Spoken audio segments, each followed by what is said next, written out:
The story of Spartacus, the Thracian gladiator who led a massive slave rebellion against the Roman Republic, resonates through history as a symbol of defiance, freedom, and the inherent human desire for liberty.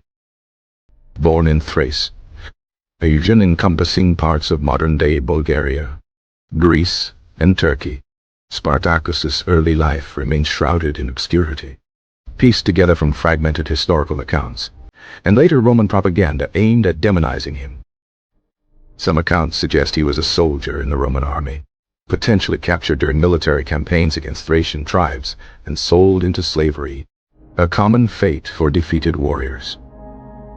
Others claim he was a bandit or a criminal, seized by Roman authorities and condemned to gladiatorial training, a brutal form of entertainment and forced labor. Regardless of his origins, Spartacus found himself a slave, destined for the ludus, or gladiatorial school, located near Capua, a bustling town in Campania, Italy. The ludus was a harsh environment, a crucible of pain, discipline, and constant training, where slaves were molded into fighting machines for the amusement of the Roman elite. Among the various fighting styles, gladiators specialized in different weapon combinations and armor, creating distinct classes like the Murmillo, the Retiarius, and the Thrax. Ironically, Spartacus belonged to the latter. The Thrax, named after Thrace, was equipped with a small rectangular shield, a curved sword, sica, and protective greaves and a helmet with a griffin crest, a poignant symbol given Spartacus's origins.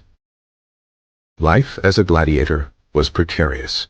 Victory brought brief fame and perhaps a longer lifespan, while defeat often meant a swift and brutal death in the arena. In 73 BC, a pivotal event ignited the spark of rebellion.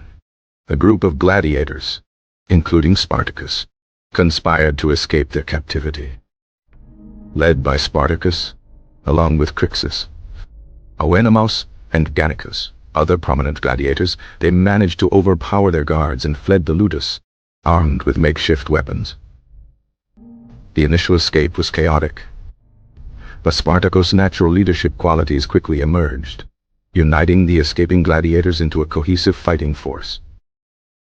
Word of the escaped gladiators spread rapidly, and their numbers swelled as they attracted runaway slaves and disaffected rural populations yearning for freedom. The revolt quickly transcended a simple escape. It evolved into a full-blown slave rebellion against the might of Rome, challenging the foundations of the Roman Republic. The early victories of the rebels were stunning, catching the Roman authorities off guard. Their experience in gladiatorial combat proved invaluable in facing Roman forces.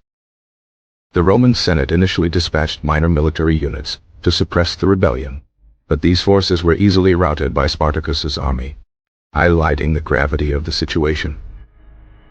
As the rebellion gained momentum, the Senate realized the need for a more substantial military response, entrusting the command to the experienced General Lucius Gellius Publicola.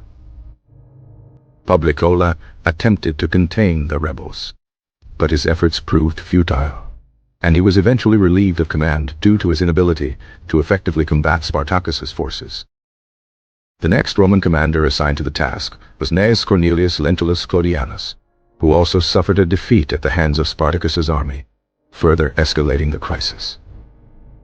Spartacus's army, now numbering tens of thousands of slaves, mercenaries, and disgruntled freemen, skillfully maneuvered through the Italian countryside, plundering Roman villas and evading Roman legions.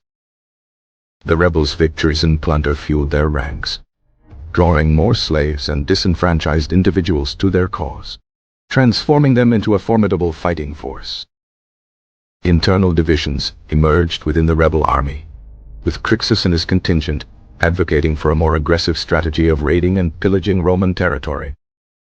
This disagreement led to a schism, and Crixus led his forces north into Gaul, where they were eventually ambushed and annihilated by Roman forces under Marcus Licinius Crassus.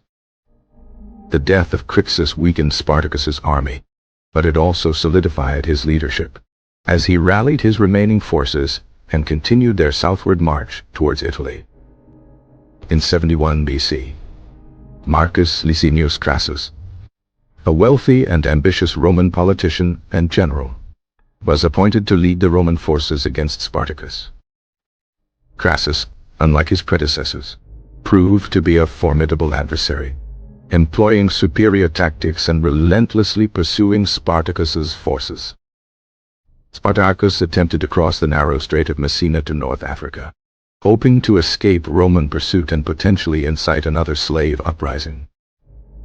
However, the Roman fleet, under the command of Gaius Junius Piso, blocked his escape route, forcing Spartacus and his remaining forces to remain trapped in Italy. The final confrontation between Spartacus and Crassus's army occurred in the region of Lucania, in southern Italy. The battle was brutal and protracted, with both sides suffering heavy casualties. Spartacus fought valiantly, leading his troops in a desperate attempt to break through the Roman lines. Despite their courage and skill, Spartacus and his remaining followers were ultimately defeated. The Roman legions, superior in numbers and discipline, overwhelmed the rebel forces. Spartacus himself fell in battle, fighting to the very end, becoming a legend even in his death. Crassus ordered the captured rebels to be crucified along the Appian Way, a major Roman road, as a grim warning to any future slaves contemplating rebellion. The brutal suppression of the Spartacus rebellion marked the end of a dramatic chapter in Roman history, but the memory of Spartacus's defiance continued to resonate through the ages. His story became a powerful symbol of the struggle for freedom and equality, inspiring countless movements for social justice throughout history.